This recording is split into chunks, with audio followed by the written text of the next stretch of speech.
ആശാ വർക്കേഴ്സിന് കേന്ദ്ര സർക്കാർ കൊടുക്കേണ്ടതെല്ലാം കൊടുത്തു എന്നാണ് കേന്ദ്രമന്ത്രി സുരേഷ് ഗോപി പറയുന്നത്. യൂട്ടിലിറ്റി സർട്ടിഫിക്കറ്റ് ഹാജരാക്കേണ്ടത് സംസ്ഥാന സർക്കാരാണ്. അത് ഹാജരാക്കി ഇല്ലെങ്കിൽ അടുത്ത ഗഡു നൽകില്ല. എന്റെ നേതാവ് സർജിക്കൽ സ്ട്രൈക്കിന്റെ ആളാണ്. സർജിക്കൽ സ്ട്രൈക്ക് പ്രതീക്ഷിക്കണമെന്നും സുരേഷ് ഗോപി. എന്താണോ നിയമപ്രകാരം കൊടുക്കേണ്ടത് അത് കൊടുത്തു കഴിഞ്ഞു. ഇനിയും കൊടുത്തില്ല എന്ന് പറയുന്നുണ്ടെങ്കിൽ അതിന് യൂട്ടിലിറ്റി സർട്ടിഫിക്കറ്റ് കൊടുക്കണം. കുറവുണ്ടെങ്കിൽ നോക്കും. ആവശ്യപ്പെടാനൊന്നുമില്ല, കൊടുത്തേ പറ്റൂ. അങ്ങനെ ഉണ്ടെങ്കിൽ അടുത്ത ഗഡു വരൂ. യൂട്ടിലിറ്റി സർട്ടിഫിക്കറ്റ് അവിടെ രേഖപ്പെടുത്തി തെളിയിക്കണം. അങ്ങനെ ഉണ്ടെങ്കിൽ തരും. യൂട്ടിലിറ്റി സർട്ടിഫിക്കറ്റ് എന്തുകൊണ്ട് കൊടുക്കാൻ പറ്റുന്നില്ല?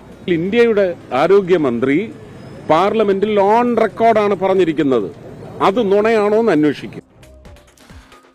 അതേസമയം ആരോഗ്യരംഗത്തെ കേന്ദ്രാവിഷ്കൃത പദ്ധതികളിൽ കഴിഞ്ഞ സാമ്പത്തിക വർഷത്തിൽ മുഴുവൻ തുകയും അനുവദിച്ചുവെന്ന കേന്ദ്ര സർക്കാരിന്റെ വാദം തെറ്റെന്നാണ് ആരോഗ്യവകുപ്പ് മന്ത്രി വീണ ജോർജ് പറയുന്നത്. കോ ബ്രാഞ്ചിങ്ങിന്റെ പേരിൽ തടഞ്ഞുവെച്ച തുക കിട്ടിയിട്ടില്ല എന്നുകൂടി നിയമസഭയിൽ വ്യക്തമാക്കുന്നുണ്ട്. മന്ത്രി ഉമേഷ് ബാലകൃഷ്ണനാണ് വിശദാംശങ്ങളുമായി ഇപ്പോൾ തിരുവനന്തപുരത്ത് നിന്ന് ചേരുന്നത്. ഉമേഷ്, ഈ കേന്ദ്രം മുഴുവൻ തുകയും നൽകി എന്നുള്ള വാദമാണല്ലോ ഉന്നയിക്കുന്നത്. അതിനെ തള്ളുകയാണല്ലോ സംസ്ഥാന സർക്കാർ. ഉമേഷ്, തീർച്ചയായും. എന്തായാലും കേന്ദ്ര സർക്കാരിൻ്റെ ഇന്നത്തെ പ്രഖ്യാപനം, അതായത് ആശമാർക്കുള്ള വേതനം വർദ്ധിപ്പിക്കുമെന്നുള്ള പ്രഖ്യാപനം ആശമാർക്ക് പ്രതീക്ഷ നൽകുന്നതാണ്. അതിനെ ആരോഗ്യമന്ത്രി സ്വാഗതം ചെയ്യുന്നുമുണ്ട്.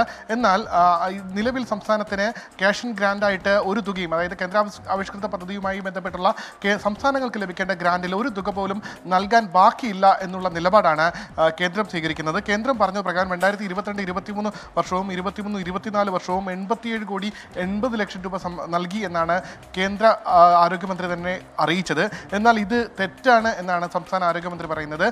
ഇന്ന് നിയമസഭയിൽ ഇത് സംബന്ധിച്ചുള്ള രേഖകൾ, NHMന്റെ രേഖകളും ആരോഗ്യമന്ത്രി സമർപ്പിച്ചു. അതുപ്രകാരം സംസ്ഥാനത്തിന് 2023-24 വർഷത്തിൽ ലഭിക്കേണ്ടത് 826 കോടി രൂപയാണ്. പക്ഷേ ഇത് ലഭിച്ചത് 189 കോടി 15 ലക്ഷം രൂപ മാത്രമാണ്.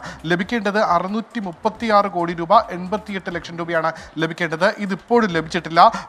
അത് സംബന്ധിച്ച് യൂട്ടിലിറ്റി സർട്ടിഫിക്കറ്റും മന്ത്രി സഭയിൽ വെച്ചു. അതുകൂടാതെ ആശമാർക്കുള്ള ഓണറേറിയം അടക്കമുള്ള ചെലവ് സംബന്ധിച്ച് NHMന്റെ യൂട്ടിലിറ്റി സർട്ടിഫിക്കറ്റും ഇന്ന് സഭയിൽ വെച്ചു. അതുപ്രകാരം 480 കോടിയിലധികം രൂപയാണ് സംസ്ഥാനം 2023-24 ഘട്ടത്തിൽ സംസ്ഥാന വിഹിതമായി ചെലവഴിച്ചത്.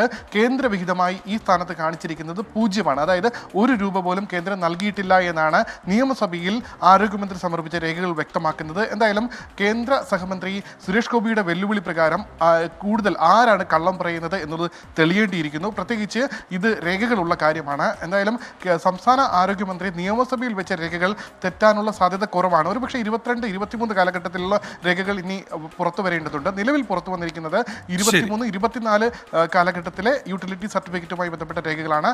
ഇതിൽ ധനവകുപ്പിന്റെ കൗണ്ടർ സൈൻ അടക്കമുണ്ട്.